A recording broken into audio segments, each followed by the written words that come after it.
Sua pertumang le alu malena Paia. Le tua mama nai le siri ese. Le tua oe o le ola.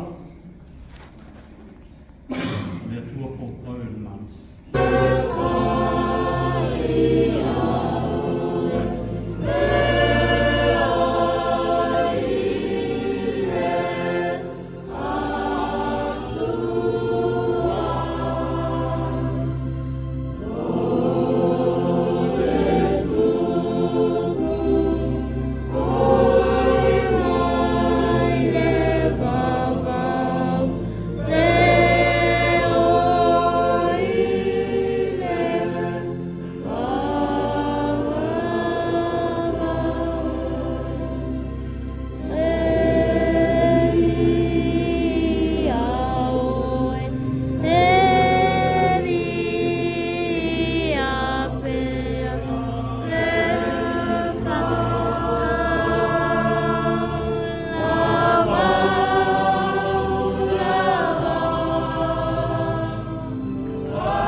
Talo Paia Tusi ana Olaf manwe mo bua sama dwan me fo ya cha ya anyway wa fo mbalo le tua tolu tas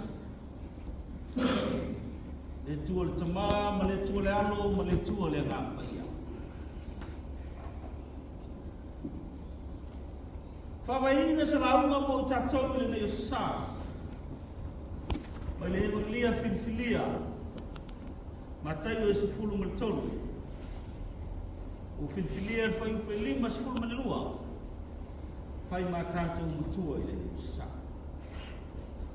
Papel fai to wina. O na fetula ya tu lea o ia ya te lato. O le nei o tusi upu uma o e wa o ina ile malo langi. E tusa i lato ma le matayo le ainga. Wa au mai me fau ma me tuai mai lona te unga loa. O na fetola yatu lea o ia ia te lato. O le nei, o tusi upu uma, o e wa o ina i le malo le langi. Tusa i lato ma le matai o le ainga. Wa au mai me fau ma me tuai mai lona te unga loa. For the non speaking Samoan, our friends, our text comes from the book of Matthew, chapter 13. I choose verse 52 for our language. Then he said to them, that being the case, every public instructor, when told respecting the kingdom of the heaven, is like a man, a householder, who brings out of his treasure, store things new and old.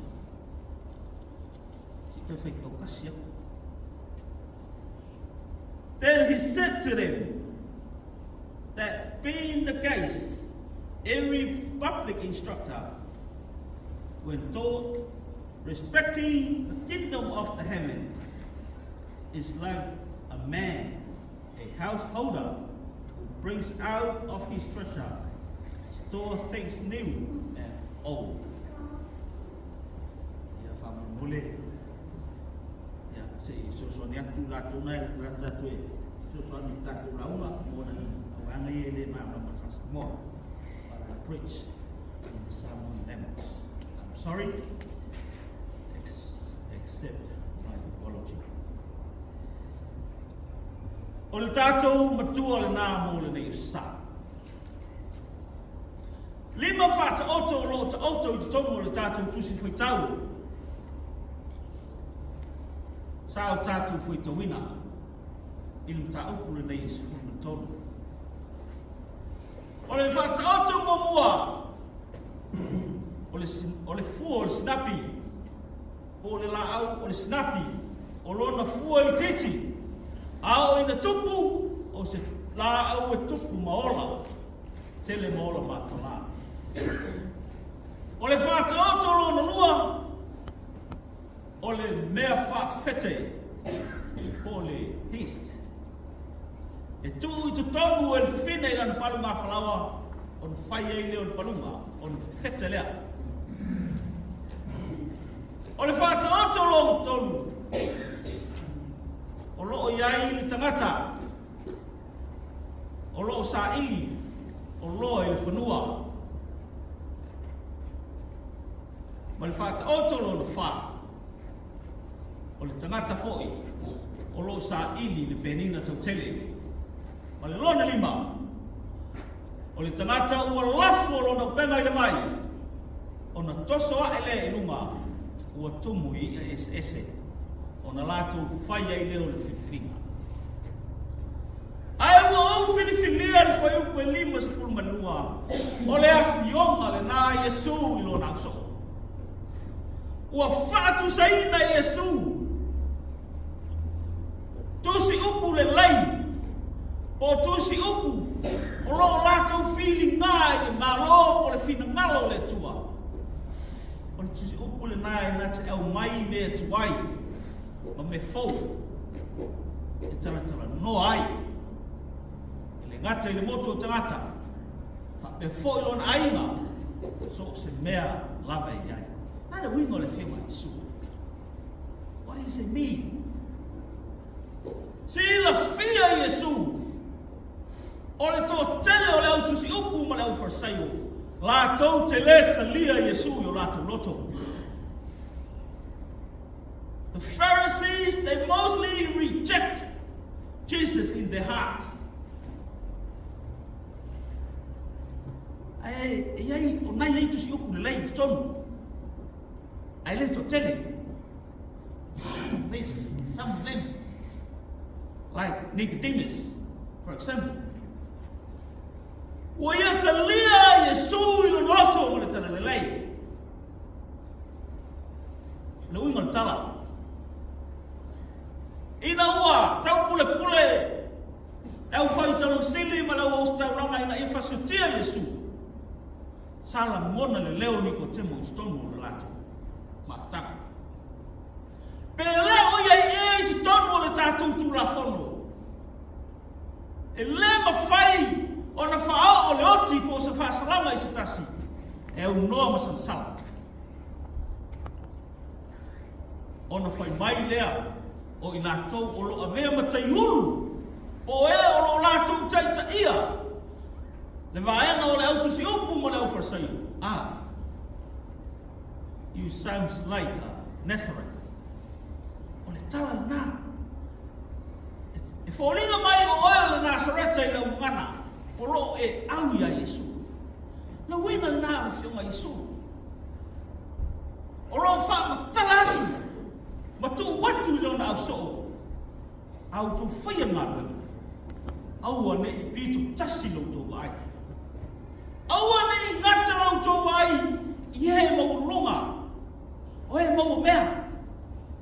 Ia whapea, o le tutusa le tangata maawalalo, le tangata whatawaa, o le tangata maawalunga. Whape nā le tātou wala. I tu tonu o tātou ainga, I tu tonu o tātou kalesia, ai maise fo I le lorangi whatele. Maile, whatauto le lona lima, mata mawhie. O rao manino aina, o le whata oto, e winga I le whamsinonga le tua. Ua whatu saina le malo le langi le upenga.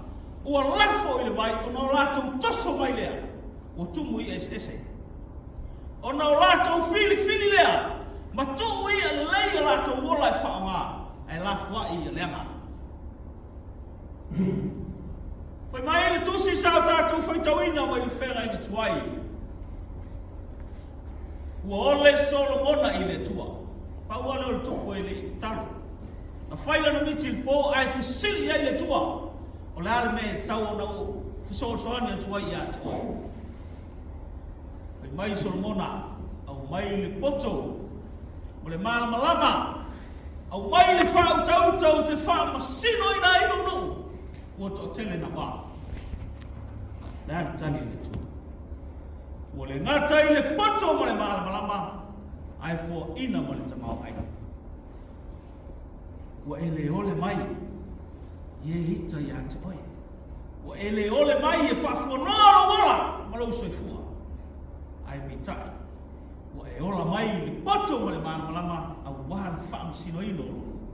Ia rangatu. Ele to iai se tupu I tu samoe. Mai le amatanga, mai e muli, ua oe le tupu no me le tasi, ua whaamawina I le tala whaasopito. O le nei, o tusi upu uma o e ua wawawina I le malo le langi, e tusa I la tou ma le matai o le aina, ua au mai mea fau ma mea tuai mai lona whale uloa. Ono swafo Yesu. Amen.